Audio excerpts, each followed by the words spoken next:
guys, welcome back to the next video. Awakened heroes are of course better compared to their pre-awakened state, but not all heroes are useless without awakening. So in this video we will talk about which heroes are absolutely worth awakening and which heroes would work okay without being awakened.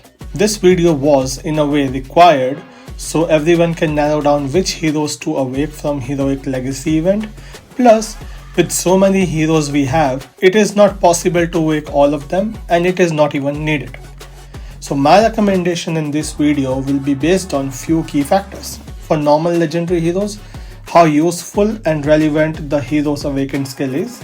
And for legendary superheroes, their awakened skill along with the usefulness before transcending the hero. Right? A note over here, that skill transcendence only work after the hero is already awakened. I think everybody pretty much know this much. And with this, everyone need to pick which heroes they want for their top 5 squads depending on your workshop and armament progress. So that pick is gonna be up to you. I want to keep this as a note since I won't be breaking down all the heroes in this video. I would just be commenting on heroes' usefulness in current meta, how useful they would be in future, is a hero worth awakening or not based on their awakened skill only, and awakened skills always improve a hero, so if a hero is not marked as obsolete and you find it useful, you can always awaken that hero. Also, my list can be controversial, so listen to my reasoning for the hero placement before forming your opinion, right? So first, I will start with range heroes and I will go from bottom to top. Nakano, Jacob and Johnny.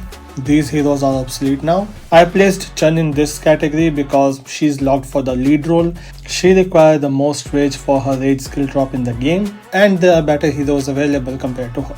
Now moving on to useful but fading away category.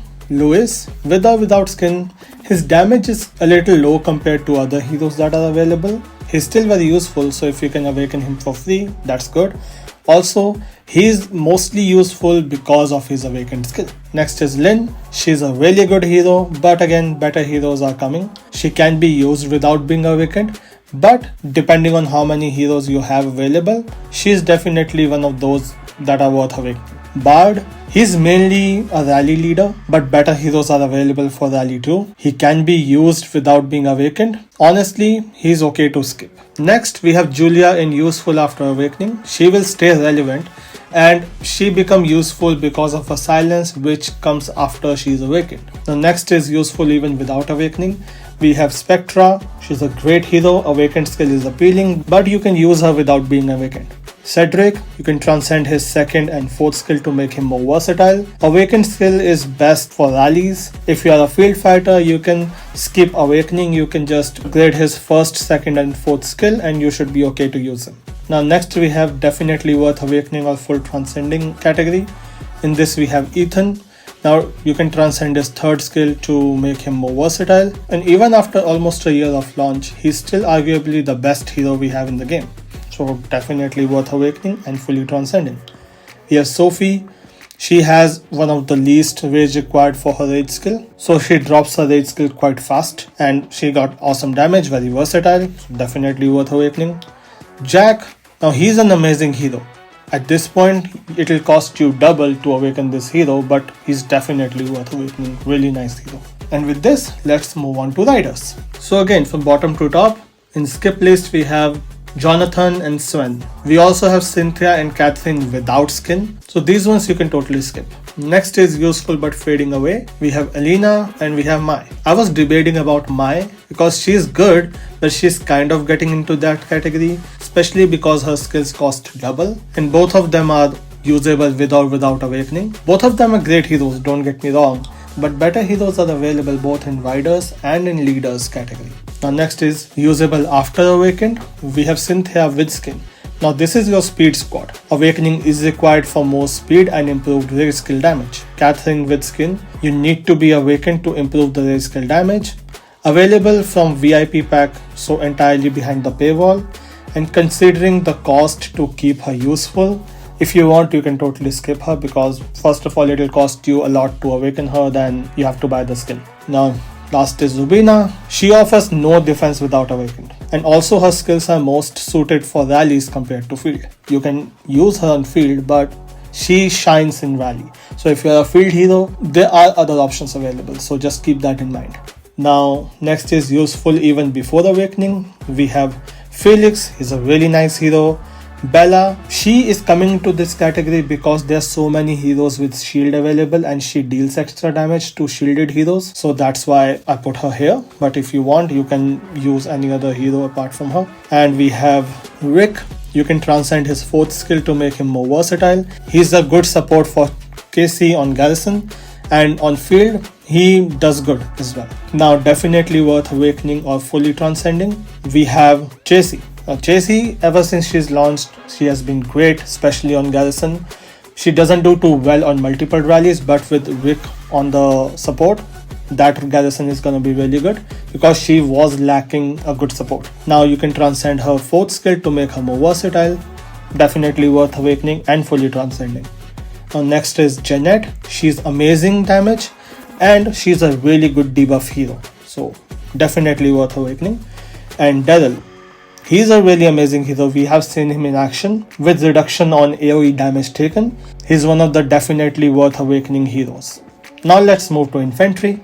From top to bottom, first one we have Thunder. Once the entire DLS meta revolved around this one hero. Multiple heroes were launched just to counter him. But the mighty has fallen now, and if you want you can skip him. Don't use him on field fight, he'll just fill up your hospital, doesn't deal too much damage either. There are better heroes available from infantry and leader side. So next is Ragoro. If you have Riven and Ragoro both awakened already, you can lead a garrison with him and Riven as support, but in Fearless and Budding War Zones only. In Elite and in Apex, there too much damage dealing happen and his shield doesn't last that long. Even after the buff from Riven, they still take too much damage. Then we have Tom and Robert. They both are still useful. So if you have them awakened, you can use them. But again, there are more heroes available that you can use. Now, useful but slowly fading away category. Eddard, still very useful and definitely worth awakening. And Marco, still useful but his skill cost double. Both of them are great heroes. They are useful right now, but better heroes in infantry and in leader categories are coming that can potentially replace them in your top 5 squads. Next is usable after awakened. First one we have Eddie. In the current meta, if he is not awake, there are better heroes available. But if he is awake, his awakened skill is really nice. And Riven, awakened skill is needed since she got no defense outside of territory. And her shield bonuses are legendary, so definitely worth awakening, and she's a really good support for Boyd Garrison. Now useful even before awakening, we have Bodala. He's a really awesome tank on field. With decent gear on him, he just doesn't die. And Doichi, he's a first infantry AoE hero and he's just as amazing as he was when he was launched. He also has the best hero skin in the game, so if you have that, he's definitely worth awakening in that regards. Now definitely worth awakening or fully transcending, we have first of all Stella. She got so much counter damage, it's crazy. You just can't hit her without getting hurt. If you transcend her 3rd skill, it will make her more versatile and she's definitely worth awakening and fully transcending. Next is Boyd. He is right now the best infantry heroes in the game. Transcend his 2nd skill to make him more versatile and he is definitely worth awakening or transcending. If you are the infantry main hero who do garrison for your team in Apex or Elite, you need this hero. There is no better option for the infantry garrison at this point. Next is Eileen Volt. She's a really awesome damage dealer on field, so definitely worth awakening. And we already talked about Miyamoto with skin. Now next we have is leader type. In leader type, first of all skip list, we have Master Jin, Peter and Hank. I mean, nobody used them anymore. Useful but slowly fading away. We have Lee. He's already obsolete in a way, but if you have him awakened, you can still use him. He's not like it will be useless on the field. So only in that regards. Now useful after awakened only, we have Bianca. Her buffs are good, but before awakening they won't apply to all the squads, which you do need. So you do need to awake her to make best use of her. Then we have useful even before awakening, we have Victor. For mixed garrison only, he is great, especially for new alliances where you don't have a lot of troop or single troop type and you end up doing multiple troop garrisons. You especially need him. And even in late game, if you have him, you can always put him on your shelter garrison. He's just really good. But on field, not so much. Then we have definitely worth awakening or fully transcending. First is Cloud. He right now is the best buff debuff hero in the game. He affects all 5 squads regardless of being awakened or not, but he is definitely worth awakening. Then we have Isabella, which is the latest DLS hero, and she's amazing damage dealer. You definitely need to awaken her and fully transcend her. She's really good. But keep in mind that her awakened skill only work if she's the squad leader. So awaken her and transcend her if and only if you already have a leader armament set, a good one that you can use with her, or you're planning on building one. So if you're planning to awaken her in Heroic Legacy event, make sure you have the set available right now. If you are building one, then don't use your one chance out of the 4 on her, because you can't use her if you don't have the set right. So anyway, and with this I covered all the legendary heroes that we have in the game. And if you have any questions, definitely reach me in the game. I'm in Alliance NFG in region 313, and you can always ask me in the comment section.